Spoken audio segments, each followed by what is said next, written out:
Bawal chocolate. Oh, see?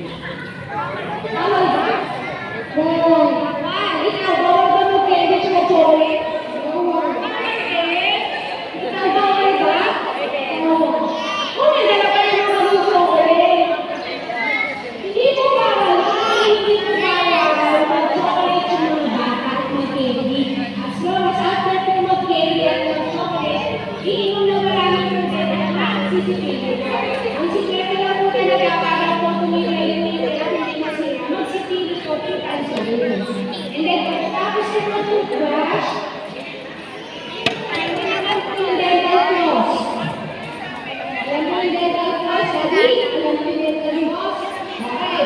Kailangan po natin yung dental floss para hindi makikita ng ngipin, hindi ka natatanggal ng toothbrush, ay yung dumi. And then, after po natin yung floss, mag-makakap siya ng tayo.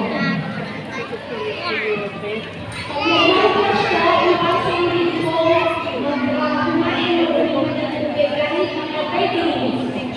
Okay po? Okay. Ayun po, maglalagay kami ng fluoride. So, mga mami, yung bata kasi kung nalagay po ng fluoride, bawal na po silang kumain at iniwan sa loob ng isang oras.